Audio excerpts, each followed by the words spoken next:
North Korea is hell, Trump tells Kim Jong-un, warning dictator to give up nuclear weapons.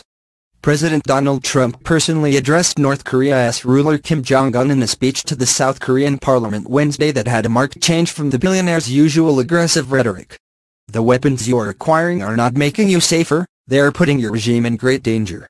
Every step you take down this dark path increases the peril you face," Trump said toward the end of a speech focused on highlighting South Korea's success as a free nation compared to North Korea's human rights abuses.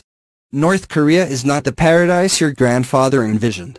It is a hell no person deserves. Yet despite every crime you have committed against God and man, we are ready to offer a path to a much better future," the president added, demanding Kim gave up his ballistic missiles, stopped his aggressive behavior and pursued complete, verifiable and total denuclearization. Though Trump did not repeat his threat to totally destroy the North Korean regime, he warned Kim not to underestimate American resolve. "The regime has interpreted America's past restraint as weakness. This would be a fatal miscalculation. This is a different administration than the United States has had in the past," he said. "Do not underestimate us and do not try us." The president proclaimed he wanted to achieve peace through strength in the Korean peninsula. "The time for excuses is over. Now is the time for strength. If you want peace, you must stand strong at all times."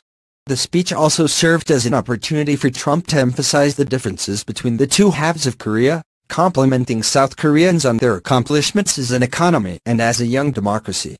The president seemed most impressed with the nation's golfing prowess. "South Korean golfers are some of the best on earth," he said, gesturing enthusiastically as he reminded the lawmakers that he had personally presented U.S. Women's Open winner, South Korean teenager Sung Hyun Park, with her trophy when the tournament was held at the Trump National Golf Club in New Jersey in July. Trump's address came after he failed to visit the demilitarized zone dividing the Korean peninsula earlier in the day, reportedly because the helicopter Marine One could not land due to adverse weather conditions. He left South Korean President Moon Jae-in waiting for him inside the joint security area, according to reports in South Korean media, missing out on an opportunity to show unity in the face of the North Korean threat. The state-controlled North Korean media has yet to specifically address any of Trump's remarks in South Korea, but continued to portray the president as a warmongering lunatic. A commentary published on the ruling party-run newspaper Rodong Sinmun on Wednesday merely repeated the line that Trump is trying to provoke military confrontation.